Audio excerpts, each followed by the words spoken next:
Will Ospreay versus MJF was an absolute banger, but I did have one issue with it, and I'm going to get into that and the rest of last night's AEW Dynamite. But before I do, please hit the like button and subscribe if you haven't already. Likes really help push these videos out there. And of course, if you've not seen this show before, welcome to Allison Analysis, where I rate wrestling shows using only emojis. Let's get right into it, shall we? Will Ospreay versus MJF was an absolute banger of a bout. It'll get my highest rating. Undoubtedly, no doubt about it, a match of the year candidate. No doubt about it, could very well be the TV match of the year. But before I get into all the good, I need to talk about the bad. There were far too many big moves which were just kicked out of in this match. The hidden blades kind of made sense as Ospreay's arm was injured, but the Stars clashes, it was too much for me. Not one, but two super Stars clashes. One on the apron, one from the top rope.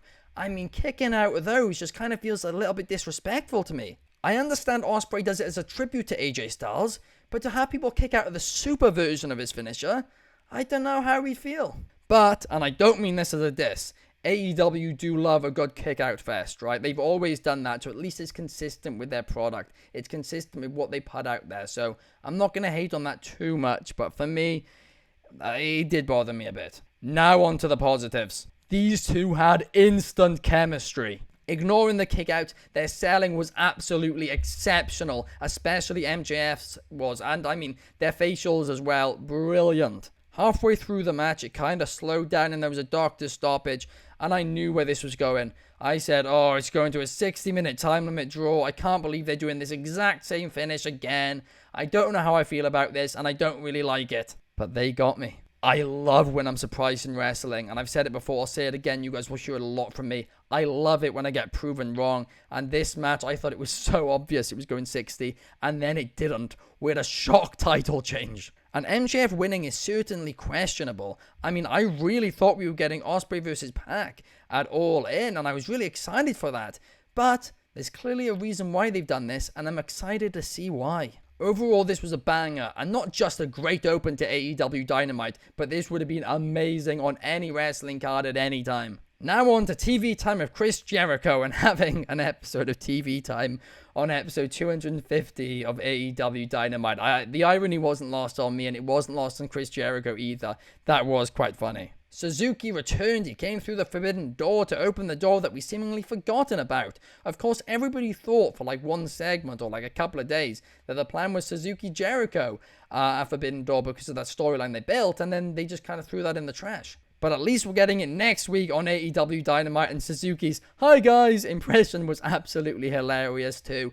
This segment was short, it did its job, it was quite funny, and you know what, it'll get a thumbs up from me. Mercedes Monae then thanked the EVPs for making sure that Britt Baker was not backstage for her match against Nyla Rose. This was decent, and Okada's reaction to Monae's dance was absolutely gold. But here was my issue with it, right? The Young Bucks made a decision, quite a big decision, and Christopher Daniels was nowhere to be seen. He wasn't trying to argue with the Young Bucks. We didn't see like a camera shot of him afterwards smirking that, you know, he knows Britt Baker's in the crowd or something. They've done a really bad job of trying to show this power struggle between Christopher Daniels and the Young Bucks. Up next, we had Nyla Rose versus Mercedes Monae for the TBS Championship, and I've said it before and I'll say it again, Nyla Rose is criminally underrated. Well, the issue with this match was kind of that Nyla Rose has always been a heel on AEW Dynamite, and Mercedes Monae is now a heel too, so the crowd didn't really know what to do, and it kind of created a little bit of awkwardness. But I did love the glove spot when Mercedes Monae did her best Britt Baker impression, and it failed, but she ended up winning the match anyway. And after the match, Britt Baker attacked from the crowd. It was done well, security got on her quickly. Thumbs up from me, fun, enjoyable, but nothing overly special. Mariah May then came out to the entrance of Toni Storm dressed as Toni Storm, and I absolutely loved this. But when the theme went off, I think they expected really loud boos, and the crowd was kind of a little bit silent. I'm not entirely sure if they couldn't tell that it wasn't Toni Storm,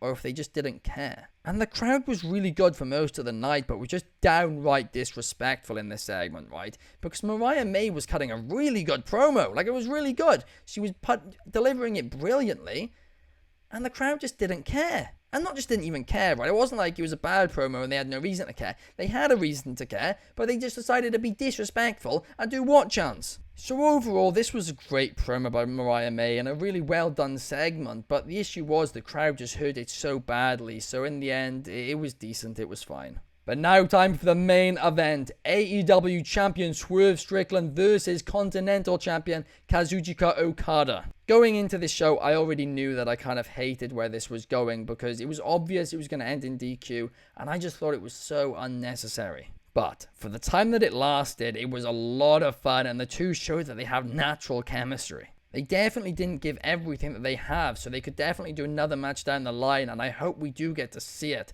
So it did its job at, teasing that, I guess. I want to see this match again down the line, no doubt about it, because the two performers didn't put everything on the table, right? They didn't use all their moves, but they just teased a lot of different things, so I would be hyped to see it at a later date. But for an AEW Dynamite 250 special Dynamite main event, it just did not live up to that standard. But I will give it a thumbs up overall, right? Because it wasn't bad by any means, and it was a lot of fun for the time that it lasted. And again, it didn't give us everything, so we still do want to see another match between the two down the line. But I just don't really think it was needed. But the post-match angle will get a subtle round of applause from me because it was obvious what was going to happen, right? But it was still a lot of fun, especially that Swerve Strickland and Hangman Page stare-off. To be honest, this Swerve and Hangman stuff might be the only part of Blood and Guts which is living up to the name. Considering Darby Allin has feuded with the Young Bucks since they started this new gimmick, him being the final member of Team AEW does make a lot of sense and is 100% the right decision in my eyes. On paper, this year's AEW Blood and Guts feud makes a lot of sense. All members of Team AEW have had some issues with the Elite in recent months. But other than the Darby one, it doesn't feel like any of them have gotten to the point where it requires a Blood and Guts match. I mean, Swerve Strickland and Hangman Page is meant to be the side story in this, but it kind of feels like the most important part of it. It's the only part which is put in Blood and Guts. Part of the issue with this is that they've done a really, really awful job of showing a power struggle between Christopher Daniels and the Young Bucks, right? They've been in barely any segments together. That should feel like a big deal, and it just hasn't. This feels like it should have higher stakes, like the future of AEW should be on the line or something, right? The EVPs versus Christopher Daniels, Tony Khan. I mean, it should just feel like a bigger deal. It is just one of those which on paper makes sense, but in execution it just doesn't. But overall, Dynamite 250 was a tale of two halves. The first hour was AEW at its best with phenomenal in-ring wrestling, while the second hour represented one of AEW's worst traits, to try and cram tons of stuff into not much time. Don't get me wrong, the second hour was not bad, that is not what I'm saying, but I feel like everything on it could have done a lot better if they just had a little bit more time. But that opening match was just so good. So overall, I'll say that last night's episode of AEW Dynamite can take my money. My performer of the night, well, obviously it's one of two options, but MJF selling was absolutely superb. He didn't do quite as much as Will Ospreay did in the match in terms of big moves, but his selling was just so good and so consistent, and he did all the small things so right that I think that he deserves it. But of course, the moment of the night does go to MJF winning the International Championship too, because I think everybody in that building, everybody sitting at home, all thought that it was going 60 minutes. And with 2 seconds to spare, the man won the International Championship. But what do you guys think of the show? Please let me know down in the comments below. I love to hear your thoughts. I'll be back on Saturday to talk a little bit of Friday Night SmackDown. I will see you guys then. Please like, subscribe, and comment if you haven't already. Peace.